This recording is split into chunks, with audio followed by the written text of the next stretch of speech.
Live from Washington, D.C., Jay Sekulow Live. Phone lines are open for your questions right now.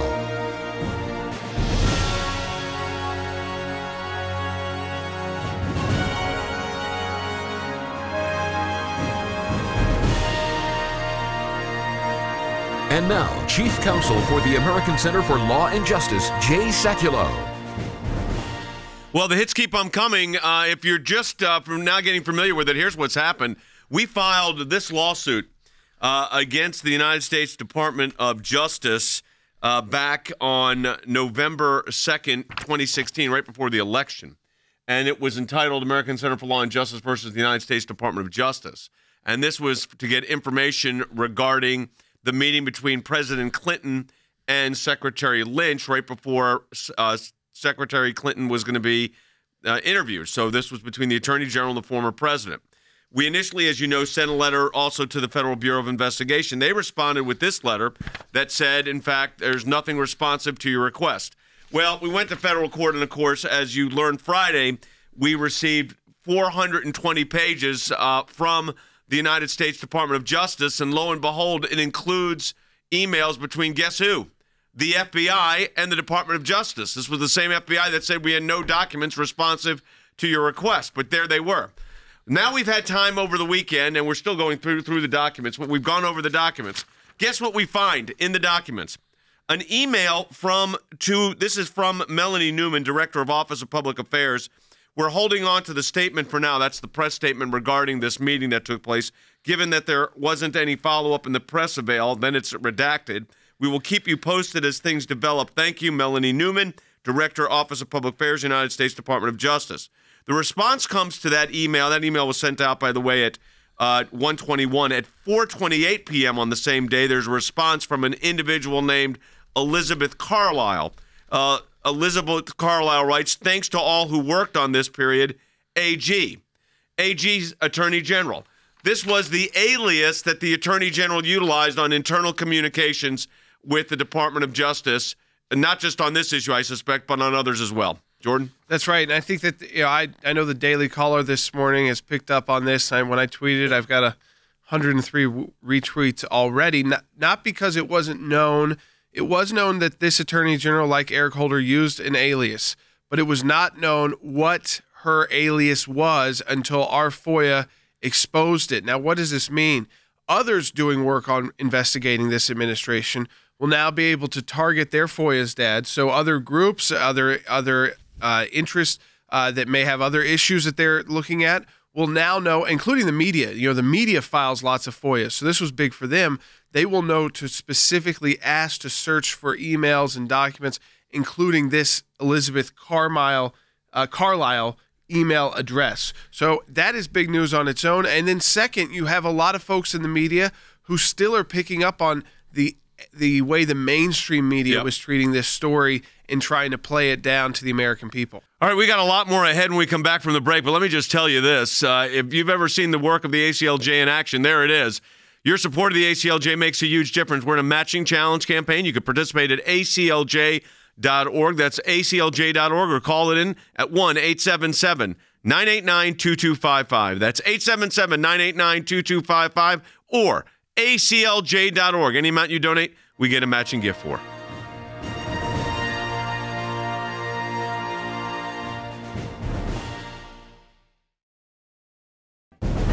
It is a critical time for our nation, and the American Center for Law and Justice is on the front lines, defending life and liberty, engaging the issues that matter most to you and your family. Whether it's working to protect Americans from the dangers of radical Islam and the persecution of Christians, to defending life at the U.S. Supreme Court, to protecting your religious and constitutional freedoms, we could not do this work without you, without your support. And now your support can really make a tremendous difference. For a limited time, you can participate in the ACLJ Matching Challenge. If you make a gift now, it will be doubled. $25 becomes $50. A $100 gift becomes $200. Please stand with the ACLJ right now and call 1-877-989-2255. That's 1-877-989-2255.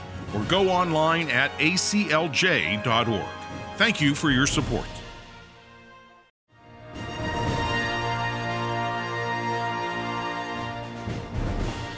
So we are now breaking down a full timeline of what happened here. It happened over very few days.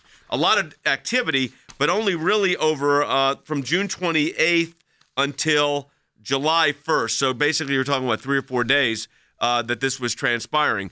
The issue, which I think is so significant here, not only that do we have this alias, but we also have what with the media frenzy internally. So you had some external media. Of course, we talked about the fact that the New York Times and the Washington Post and all these groups were trying to downplay this. But now you've got the situation, and I think this is the big news here, is that internally inside the Justice Department, this was creating a lot of havoc. Yeah, that's right. I mean, the traffic is unreal. Because you've got ultimately you have the Deputy Attorney General get involved, his assistants get involved, the FBI get involved as well. So you've got the FBI press officials, which, by the way, it's interesting. Chief Assistant, Chief of Staff. James Comey's Chief of Staff is mentioned as, I'm going to call him right now. This also, there are some redacted email addresses in the conversations with the FBI. You have to wonder, how high up did this go at the FBI, and why did they redact who received it? That's another redaction we've got to look at. Why did they redact FBI email accounts when these were supposedly just the public affairs people? I mean, you could speculate. Was it James Comey, Chief of Staff, that was actually on the email? Was it someone like James Comey who could have potentially? I mean, if the Attorney General was getting these emails, you would imagine that potentially Jim Comey himself was getting the emails, because he was facing a lot of media attention at the time because he was doing the Hillary Clinton investigation. Let's all recall that this leads up to, within 1 week of all of this, the Hillary investigation for the first time is closed. Yeah, within days of this. Yeah, well, within days of it, she did her testimony after that tarmac meeting to the FBI, and then a day after that, or 2 days after that, after the July 4th holiday, that's the first time he announced that the investigation was closed. What are we hearing online? Yeah, a lot of people are interested in this topic. Steve said, so now you guys will get a FOIA request for everything from Carlisle, right? Well, this is the question. So we're going to go back a couple things that we have to do. Yeah. We have to go back, and we're obviously going to include that on our what's called scope of the email. They should have included that anyways, and they did it some. Obviously, we got some because we got the Elizabeth Carr. I'm holding in my hand. For our radio audience, you can hear it. For our TV audience, you can see it. We can put it up on the screen. This is the email from Elizabeth Carlisle, who was Attorney General Lynch. So there it is, and you see it. And she does sign it AG Lynch. So it's interesting. It says AG, and then but she uses this. I'm sure they use this for some kind of internal security method. Yeah, it's not illegal. No, it's not illegal. But it does help shed light on what was going on here. Yeah. So let me walk everybody through a timeline, and then we'll get your call. So on June, first of all, the meeting takes place. It's uncovered by a local ABC Phoenix TV station affiliate, right? I mean, that was the way it was uncovered. It's like people saw it happening who worked at the airport, like at the private FBO. So in our timeline, actually, to amend the timeline, we need to include when the event took place, who 27th. Saw it, and it was on the 27th. The very next day, ABC emails Melanie Newman in the Department of Justice Office of Public Affairs with the subject line, Bill Clinton meeting ? Asking about the meeting. That was at 1:14. Let me tell you how quick the response is. At 1:15, 1 minute later, Newman, the Office of Public Affairs, forwards the ABC email to Carolyn Porcorny in the Office of the Attorney General and Kevin Lewis at OPA, who appear to both have been with the Attorney General according to the timeline, saying, quote, we need to talk. Now, in that same minute, Porcorny emails Melanie Newman and says, Matt, I'm free. I will get a conference line at this. And it looks like that the Office of Deputy Attorney General Matthew Axelrod was added to this. The Principal Associate Deputy Attorney General Sally Yates is added to the conversation as well. So this has all happened within 2 minutes of this being broken. 2 minutes later at 1:17, Newman, this is again from the Office of Public Affairs, emails Mike Levine at ABC, what's your number? So this is moving very, very quickly. So right now what we have, and then 1 minute later, Kevin Lewis emails and says, SF and UMA, this denotes that at this time, Shirlitha Franklin at the Office of OAG, Office of Assistant Attorney General, and UMA were added to the conversation. So they've now added 2 additional individuals. 6 minutes later, 7 minutes later, Mike Levine of ABC News emails Melanie Newman, "Are you in your office? And I can come by in like 15 minutes or so." So let me stop right there. So you've had right now, in a period of about 10 minutes, a flurry of email activities and communication with ABC News. Yeah, that's right. And so in those communications, when this just all starts building up to the higher and higher levels. So it's, ultimately we start informing the FBI officials. Ultimately, we start involving the Deputy Attorney General. Ultimately, the Attorney General herself is involved. This all led to, remember, a press avail where she answered the question and talked about, it's just about grandparents and golf. Right. But, Bill Clinton took the time when he noted that she would be there. He said he waited 30 additional minutes for her to land. I do probably take that he took her by surprise. Yes. Because this was a power move by a former president. Yep. But she did not do what was appropriate at the time with his wife under investigation and say, this is not appropriate for us to do. We can set up an official meeting if you need to, but I can't do this so willy-nilly. Now, here's the thing, Jordan. You've worked in these offices at DOJ. This is getting very high up. Okay, let's talk about that for a moment. Yeah, so you're getting to the principals now at the Department of Justice. These are not even like the heads of Office of just Public Affairs or Public Liaison or Legal Counsel. These are the deputy AGs that help to oversee the entire running of the Department of Justice. So here you have both the principal associate deputy and an assistant attorney general who's the head of, interesting enough, legislative affairs. Yeah, because so why legislative affairs? Political fallout. Okay. That's their job, is to handle House and Senate, and they realize this will affect them politically. All right, so we have just covered for you right now only the first 30 minutes of the interchange on June 28th, 2016, and it has already reached the number 2 to the Department Deputy Attorney General of the United States. Let's go to line 4. Let's go to Scott in Orlando, Florida. You're on the air, Scott. Hey, Scott. Hey, Jay. How you doing? Good, sir. Hey, sir, I just want to thank you for everything that you and your family and your crew has done. You guys have literally poked holes through this cesspool to show that the DOJ under Obama, the FBI under Obama, and the media has all been a part of the DNC. Thank you. I'm a Trump supporter, and I like everything that you guys have done. Well, let me just say one thing here. First of all, our team has done an incredible job. Yeah. The lawyers, our legal team that litigated this, that worked with me on this, and Ben Sisney. I could go through a whole list of lawyers: Matt Clark, Abby Sutherland, and Carly Gamble. We had a whole team of lawyers. But now it's going through the data. There's 429 of these. So when this came out Thursday night and Friday, we're just starting to go through it.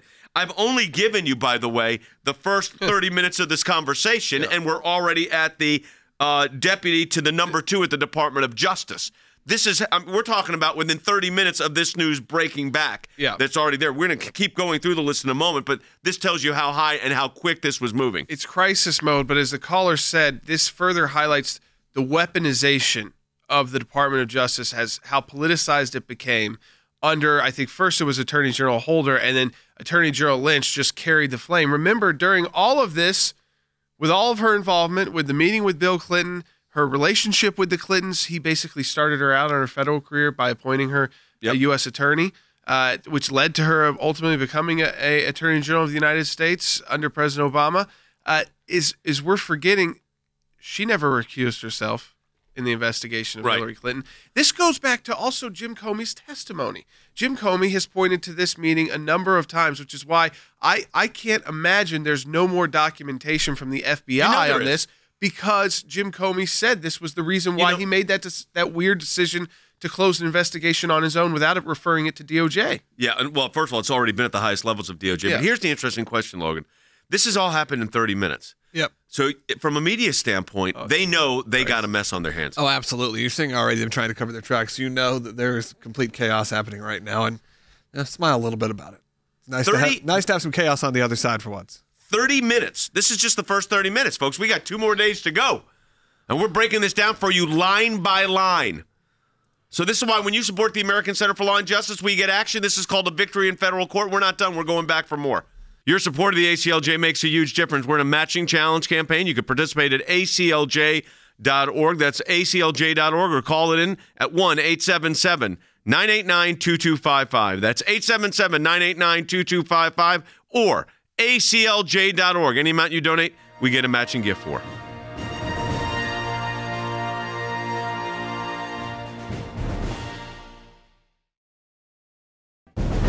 It is a critical time for our nation, and the American Center for Law and Justice is on the front lines, defending life and liberty, engaging the issues that matter most to you and your family.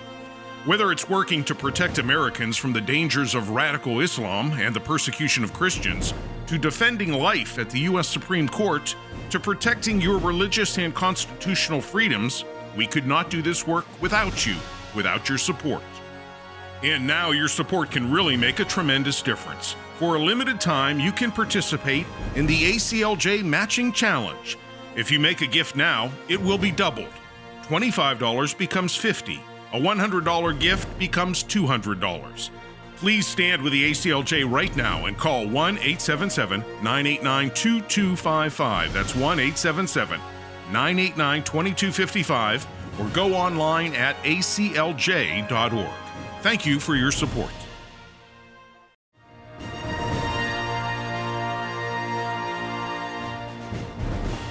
So Logan just raised a good point, is how long we've been working on this. So we sent our initial request in right after the meeting took place between Loretta Lynch and Hillary Clinton. Then what we did, and this was what you do, is we got a response from the FBI that looked like they were going to be cooperating. Then we ultimately get a letter from them saying, no documents responsive. We had the same thing out to the Department of Justice. They did not respond. We filed in federal court. And that was in November. We just got the response to the federal court action on Thursday, and that includes this. So I've taken you through the first 30 minutes, and it's now reached the level of the Deputy Attorney General, of the Associated Deputy Attorney General of the United States, among other DOJ officials. Now, 4 minutes later, Sharitha Franklin, the Deputy Chief of Staff and Counselor to the Attorney General, responded to the email train about the draft statement. We'll show this to the AG now. Can you also prepare a couple of talking points for the press avail? This is very, very significant. Now, this is at 1:51. This started at 1:14. So basically, at that point in 37 minutes, it has gone from the Office of Public Affairs to the Attorney General of the United States. That is really significant. And this was at 1:51.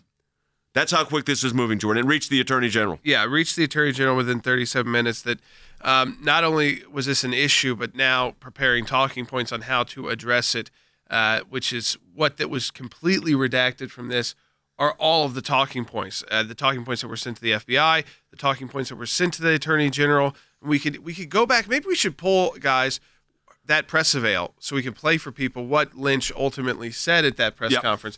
Well, I did see the president at the Phoenix airport the other night. As I was landing, he was headed out. He did come over and say hello and speak to my husband and myself and talk about his grandchildren and his travels and things like that. So that was the extent of that. And no discussions were held in any cases or anything of that. And he didn't raise anything about that either. Okay, really?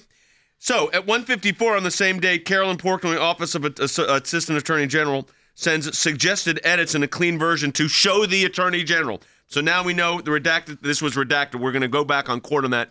And that's one of the things we're going back on court on is this redacted information. Okay, now we'll go to 2:10 on the same day. Sends final email in, quote, Bill Clinton email chain saying, okay, here. So obviously they're approving what you just heard as the talking point. Now, at 2:35, so we're about an hour and 10 minutes into this, Newman from the Office of Public Affairs sends the first draft of talking points under the subject line, talking points for AG's media avail. There's another response at 2:40 and 3:49, multiple emails editing the talking points under the chain draft statement and talking points. And that, by the way, is not in we don't get the actual talking points. We're going back to court for that.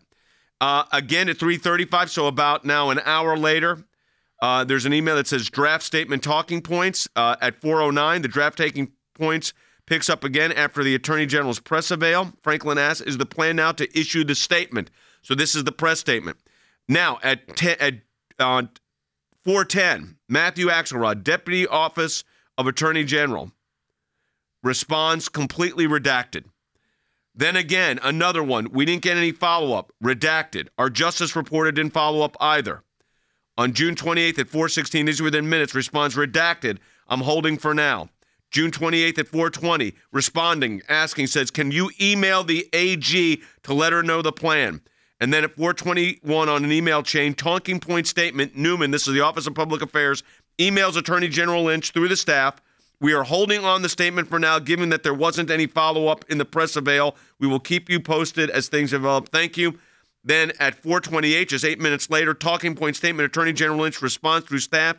Thanks to all who worked on this. Jordan, what does that mean at that point? Well, at that point, I mean, they felt like they had gotten the talking point out that they needed. Now, ultimately, Loretta Lynch, much later, I mean, after the election, said she should never have done this meeting, that she regrets not being able to see the impact this meeting could have. But for their purposes at the time, she felt like by getting out the message that it was just kind of, by chance, and it was just about family, and her husband was there, no big deal, that they had at least gotten the message out appropriately to cover, by the way, Attorney General Lynch. At this point in time, do not forget that this became a major damaging campaign issue for Hillary Clinton. They were not able to handle the fallout quite as well. So here's what's interesting. Now, at 4:14, so this is just minutes later, on the email chain, this is from the Deputy Attorney General's office. Anything for the DAG, Deputy Attorney General, anything pop up in the press avail that I should know about. And then just 4 minutes later, the Office of Public Affairs responds to the DOJ press statement, says, meeting with President Clinton, we have a statement. So now the statement's done. 4:25, again, Office of Deputy Attorney General has the final statement, and I'm sure that has been a briefing by the Deputy Attorney General Yates at this point. So this is very, very high up.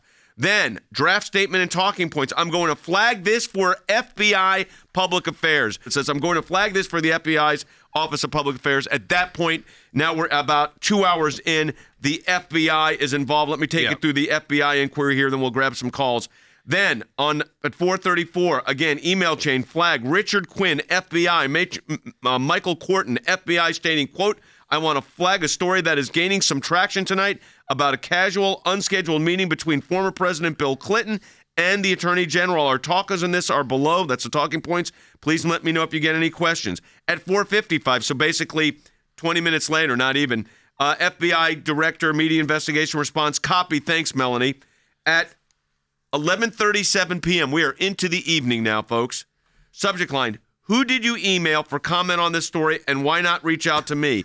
Matt Zapowski of the Washington Post emails Newman and replies to her request a few minutes earlier to make some edits. I updated the last paragraph to take that out, reflecting that you willingly provided transcripts and added a bit of career prosecutors. So who is drafting this document, Logan, at this point? Is it the Washington Post or is it the Department of Justice? As always, it's all tied together. It's one thing. It's creating the narrative. We've said that before, and they were doing that then. They're doing it now. It's a conscious effort to make sure you're getting the news you were supposed to get, not the news you actually need. All right, I'm going to stop it right there at 11:38 p.m. because we're about to go into we're on the 29th. We're about to go into the 30th. Really appreciate it. Thanks. Let's take a call. Then we'll go through what happens the next day. Let's go to Donald, who's calling on line 3 in Houston, Texas. Hi, Donald. Hey, guys. How are we today? Good. Thanks for taking my call. A longtime supporter. Appreciate you taking the call. Guys are doing great work. Here's my question for you, sir, is that, we are, as general populace, we follow the rule of law. We believe in justice. We think that things, would check out that the legal system would play out to bring these people to justice. But we're so inured, we're so accustomed to these people wiggling out or something happening at a higher level that we don't see any traction on these type of cases. Well, here you do, Donald. And here you're seeing traction because we actually got the documents. We're able to lay out a timeline of we're taking you inside the Department of Justice when they're in panic mode over this. This may have cost Hillary Clinton the election. I mean, this is one of those issues that could have we know it played very significantly. And putting the politics aside, we're taking you inside to show you what took place here. And it's pretty breathtaking within hours of what was spinning. Yeah. We haven't even gone to the media day yet when the news media started picking up. This is just internally what's been going on here. Yeah, I mean, on the one hand, remember, you had this being done right before Hillary Clinton was going to provide testimony to the FBI, not under oath, and then 2 days after that, so within this week, 2 days after that, Jim Comey, for that first time, closed the investigation. That appeared to be a huge win for the Clinton campaign. So this strategy ultimately looked like it may have been worth taking this hit to get the Comey investigation cleared out. But what later happened was that Jim Comey getting more information. Then he reopened it. So ultimately, this became a huge negative that dogged the Clinton campaign up until Election Day. And you could point to this as maybe one of those turning points as well, when the left started realizing that this campaign, by utilizing Bill Clinton, it may be time to, I think they were saying, retire him from the campaign trail. It may have been good at it once before, but was making gaffe and just bad decisions after bad decision. And this appears to be one of those. I mean, where he initiated this, it appears. The Attorney General did not respond in the appropriate way, but it's a power play by a former president. And because of it, the whole investigation was put with a huge, question mark. She never recused herself either. Yeah, let's go to Sean real quick in New Hampshire. Real quick, Clement. All right, Sean. Hi, Jay. Hi, Jordan. Good. So I have a couple questions. One is, why in the world are redacted emails coming out of the Sessions Justice Department? Because they're career bureaucrat lawyers at the Department of Justice that handle this. Yeah, so we are instructing our lawyers today, Monday, to go back in, file motions to get those documents. Yeah, the FOIA divisions within all these agencies are handled by bureaucrats. Always will be, always have been. Yep. And they are actually responding to requests from others before it goes out to make redactions. So you have someone from the FBI is redacted on this email list. Who is it? I mean, you can speculate that could be Jim Comey himself redacted. I mean, who knows? We're going to find out. But they are bureaucrats. It's not the Trump Department of Justice. It's political appointees. That's going to do it for the broadcast today, folks. Again, if you've ever seen the ACLJ at work, this is an example of it in federal court to get this document, to get government transparent. That's what we're working on here. We encourage you to support the work of the ACLJ. We're in a matching challenge campaign. You can do that at aclj.org. That's aclj.org. And any amount you donate, we get a matching gift for. Or you can call us at 1-877-989-2255 and call in your pledge that way. 877-989-2255 or aclj.org. We'll see you next week.